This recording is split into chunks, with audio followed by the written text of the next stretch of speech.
Hello everyone and welcome back to the channel. My name is Brent and this will be our third and final part where we're going to be going in secure FTP into our Minecraft server in order to download plugins. Now in this video, our plugin example is going to be Geyser. We're going to go through the process of downloading Geyser and FloodGate, downloading a few software that we would require in order to SFTP to our Minecraft server, and then upload those plugins, configure them, and then test out our Minecraft server, making sure that players can connect on both Java and Bedrock. So with that being said, if you guys are brand new here to the channel, definitely go down below, hit the red button to subscribe, make it gray, hit the bell to be notified every time I release a brand new video, and of course give this video a thumbs up, make it blue, and let's go ahead and get into the video. If you guys do not have your very own server up, definitely go back to my past video and learn how to set up your very own virtual machine for your Minecraft server. And then I'm just going to have this window open right here. So number one, what we're going to need is Putty. So go ahead and head over to google.com, type in Putty, and that'll be Putty. So we're going to go ahead and download Putty, which you can download by hitting there. Once you've downloaded Putty on your computer, you're going to go ahead and have the option here to bring up the Putty key generator. You're going to need to create a key in order to securely FTP to your Minecraft server. So with Putty key generator up, you're going to go ahead and select generate, and then you're going to go ahead and randomly move your mouse around in the center here until your public key has been created. So we have our public key, which is this mess right here, and we have the ability to save a private key based off what our public key is. Here in the key comment, I am going to go ahead and add my username, which I'm going to go ahead and set my username to Brent, and then once it has been, I've set my username there, I am going to go ahead and copy all of this key information right here. And, I can right click and copy and then head over to my virtual machine instance right here. Next, you can do this a couple ways. You can either do this inside of your server itself. So if you want that SSH key to be specific to that Minecraft server itself, or if you want it to be specific to your entire account. So in this example, let's go ahead and just set it for this Minecraft server itself. So I'm going to go ahead and select the Minecraft server. Otherwise, you would go into settings and metadata, and then you would have the SSH option here. But here, we're going to go ahead and select edit. Once we're in the edit now, we can go ahead and slide down towards the bottom until we reach the SSH key area. We're going to go ahead and hit add item. Go ahead and paste in your public key in there. You can see your username that you created there towards the end. Go ahead and head down and hit save. So now we've added our public key to our Minecraft server. So now we have the public key saved. Okay, while that is saving, go ahead and go back up into Putty. Now at this point, you're not going to change anything else. You're going to go ahead and just select save private key and yes. Once you've done that, I'm going to go ahead and name this MC_private key and hit enter. And I'm going to go ahead and save that. Now, I do not need this anymore. Just remember what your username is that you set right there. And then now we're going to go ahead and head over to Google once again. And this time we're going to go ahead and download Filezilla by typing in that into Google. Then head over to the Filezilla website and head and download the Filezilla client. Once you've downloaded it to your computer, go ahead and bring it up here. So this will be just as if you were the first time using it yourself. Now head up to edit, settings, go down to the SFTP settings, and this is where we're going to go ahead and pull in our key. So we're going to go ahead and select add key file. So inside of your key file here, here's our key that we had just saved, that private key. This is the MC_private key. We're going to go ahead and open that and select OK. Okay, now we've downloaded Putty. We've generated our private key, which we just uploaded into Filezilla. We have our public key, which is now on our Minecraft server. Now what we need to do here, we're going to go ahead and enter our host and our username. Now to get the host, head back over to your virtual machine instance and go ahead and copy the external IP. Now back on Filezilla, we're going to be using S for secure FTP : / just as this, and then punch in your IP address. As your username, whatever you set your username to, I set mine as lowercase Brent. You don't have to worry about a password or a port, just hit quick connect. And it's going to go ahead and connect to your Minecraft server. Now here, we've logged into our Minecraft server underneath the username that we just created the key with, which was Brent. In your case, it may be whatever you set your username to. Go ahead and hit the ... to go up to the folder level above. And here, we're going to go ahead and see a few of the folders that we have saved within our Linux device, our box here. Now, depending on what your Gmail account is, mine is VBme Games. I'm going to go ahead and go into that primary folder. And then right in here, we can see that we have our Minecraft 1.17.1 folder for our Minecraft server.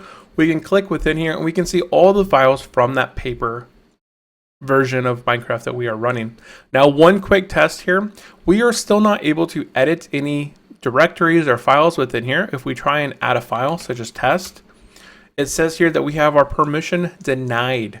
Now I can pull files from here completely fine. So if I want to pull a file from my server, ooh, looks like, oh wait, there's that file doesn't actually exist. So that test file that I just tried to pull out, that file doesn't exist because I didn't have any permissions to create it. But if I were to copy, say, the permissions.yml, I could copy files out, but if I try and move them back into my Minecraft server, we should get a permission denied here. So right there, I tried to copy it over, the overwrite permission was denied. So right now we're sort of at a standstill. What we need to do here is go into our server by bringing up the SSH client right here, and we need to give our folder permissions to begin editing, writing, and executing within that folder.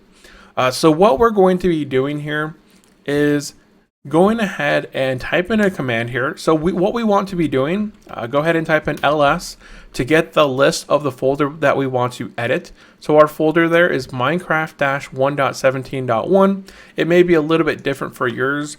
So right now, if we want to see what the permissions are of that folder, we can type stat-c. And I'm going to go ahead and have this down in the description below. That way, if it is something that it's pretty tough to remember, we're going to go ahead and just paste the folder there. It should tell us that our permissions for this folder is 775. So right now, this is basically just read access through SFTP. What we want to go ahead and do is change this folder permissions to 777. So in order to do this, we're going to go ahead and type in our second command here, which is going to be sudo, which just means super user, change the moderation on this folder and all folders below it to 777. And I'm going to go ahead and just paste that folder once again and hit enter. So now if we hit up and we check the stats of that folder, we can see here now that instead of 775, it is now 777. So what this means now is that if we go in here and hit refresh, and now we try and drop a file into here, we should now get completely fine here. We should be able to override, and our transfer was successful. So now we can actually begin transferring files into our plugins folder. If we go ahead and just do a quick test in here and create the file test, there should be no issues. The test file has been created. If I want to create a directory or a folder named test2, that is completely fine, and I can delete files from here. Okay, so we're all set. Now we can begin to download our Geyser plugin. So what we need to do here now is head over to the website. I'm going to have these linked down in the description below because these kind of weird URLs. So I'll have them listed down in the description below as where to download Geyser. And also we're going to be downloading FloodGate, which allows Bedrock players to connect to the Java server without having to have a Java account. So number one, we're going to go ahead and download, depending on what version of Minecraft you're using. I'm using the Spigot, so I'm going to go ahead and select geyser-spigot.jar and save this file as so. Next, I'm going to go ahead and head over to the FloodGate, And again, we're not using Bungee on this server or any of these other items. I'm going to go ahead and select floodgate-spigot.jar, and once again, save this one as well. Next, I'm going to go ahead and right click on here and show that folder. Okay, so now I have these two plugins here on the right. I'm going to go ahead and bring in Filezilla. Now our server is offline. Right now it has been stopped. So I'm going to go ahead and take these files and drag and drop them over into my Minecraft server while it is active. So here in just a few seconds, we can see here that the files are beginning to get queued up, and they should begin to start transferring over into this folder here. I'm going to go ahead and refresh here, and there it goes, transferred. It took a whopping 15 seconds for those items to get transferred in. So now we are done as far as downloading the two plugins that we wanted to install. So now what we can do is head over back to our SSH, and here I'm going to go ahead and hit screen to go to another screen where I can run my Minecraft instance. And here I'm going to go ahead and run the Java command here. So Java, and we're going to have the minimum amount of RAM as 4 gigs and the maximum as 8 gigs. And then, oop, that's not the correct file, and we're not even in the correct folder. So I'm going to go ahead and list my folders and change directory cd Minecraft to that folder. Now I can list the files within here, and I want to run this file right here. So I need to run java-xms little s 4 gigs, and then big X little m little x 8 gigs is the max dash jar, the file name, and no GUI. And I made a mistake somewhere in the line. I'm going to go ahead and just copy paste my command here. That's always the easiest thing here. And let's see here. And then just replace that server.jar. So all I'm going to do in here is type in paper-1.17.1. Okay. So now the Minecraft server is getting booted up right now, and it should begin to create these folders over here for Floodgate and for Geyser. So I'm going to go ahead and hit refresh here. I'm going to go ahead and move this window off to the left, move this window off to the right, and Minecraft jar has been successfully downloaded. We can see that we have both Floodgate and the Geyser folders within here. And now that this has been created, I'm going to go ahead and stop our Minecraft server here because our folders have been created. So I'm going to go ahead and go remove this one. I don't need this right now. I'm going to go into the Geyser Spigot file. And you know what? We don't actually need to go through here. We can just see that there's a config.yml. What we can do in here is type ls, and we'll get all of our files. We'll go ahead and type cd and go into our plugins folder. Go ahead and type ls to list all the folders in here again. We want to go into the folder here, Geyser-Spigot. So cd Geyser. We need a capital G. Geyser-Spigot. cd Geyser. Okay, I just hit tab there. That seemed to... Oh, I spelled it incorrectly there. I had an R. Okay, so now I'm into that folder. If I hit ls once again, I should now see the config.yml. So here now I can type in... I'm going to go ahead and make the screen a little bit bigger here.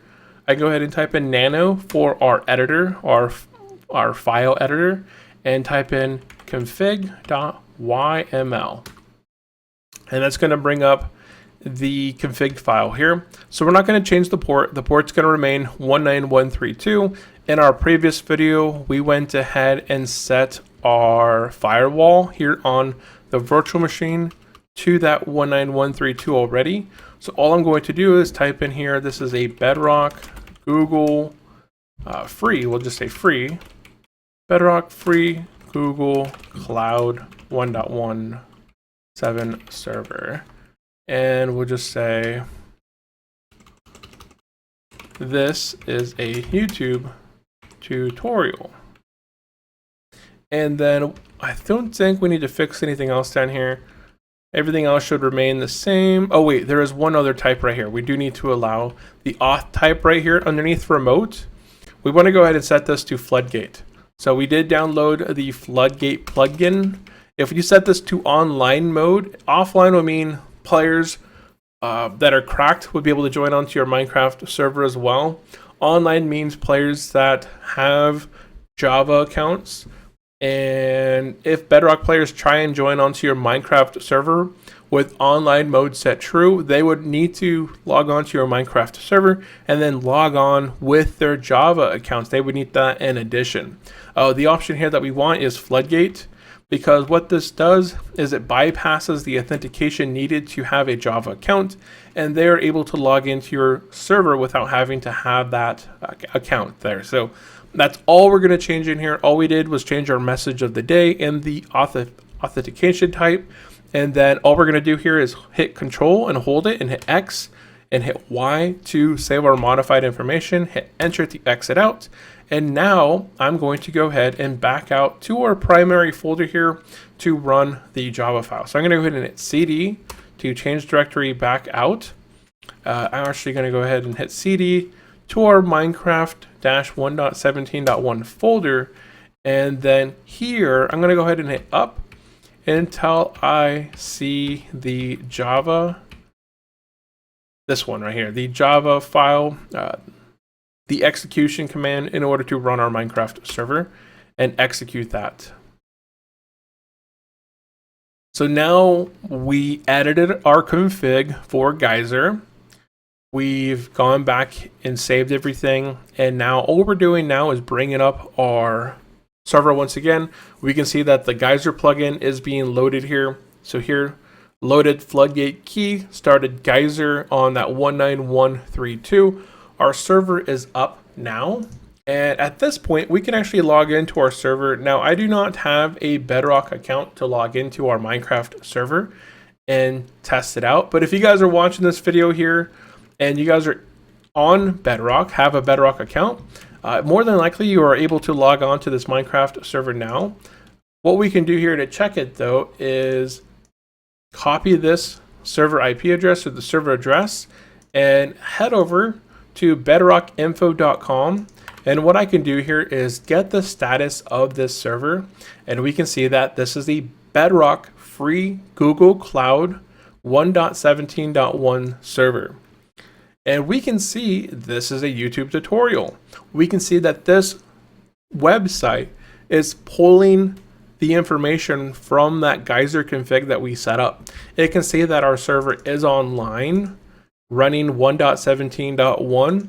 We can also use this other website called mcsrvstat.us. I will have these bound in the description below. I can go ahead and paste in the IP there, the public IP, hit the Bedrock server option and get the server status. And we can see right here, once again, we see that message of the day that we created. Bedrock free Google Cloud 1.17.1 server. We can go ahead and show the information here, the IP address of the server, the port that it's running on, and we can see all the information here on, that we set up for Geyser. So these two Bedrock, checkers can see that our server is up. We can log into our server on Java. So if you guys are watching this, I'm going to go ahead and leave this server now indefinitely active. And if you guys are interested in checking it out, it is now able to have both Java and Bedrock players log into the Minecraft world and begin playing and exploring. So that is going to be it for this video. Let me know down in the comment section below if there's any other things you guys would like to check out here on the video. But now you can begin to download other plugins, upload them to your Minecraft server. Just remember that every time you're doing any sort of editing inside your Minecraft server, to stop it before trying to add any additional plugins. Okay, so that about wraps it up for this video. What we've done in this video, downloaded Putty and Filezilla. We went ahead and saved the private key, uploaded it to Filezilla, logged into our Minecraft server, set our file permissions to allow us to edit and modify files and folders within our Minecraft folder itself. We downloaded plugins, installed them into our Minecraft server, and now our free Minecraft server hosted over on the Google Cloud is now able to allow both Bedrock and Java players to connect 100% free. So now you can have both your friends that are playing Java and are playing Bedrock all connect onto your free Minecraft server that can be hosted 24/7 on the Google Cloud. So I know that was quite a bit, but hopefully you guys have definitely been entertained and enjoyed this video. If you guys have any other comments or questions, let me know down in the comment section below. Otherwise, if you guys are brand new here to the channel, definitely go down below, hit the red button to subscribe, make it gray, hit the bell to be notified every time I release a brand new video. Hit the bell to be notified every time I release a brand new video. And of course, give this video a thumbs up, make it blue, and I will see you guys in the next video. Bye bye.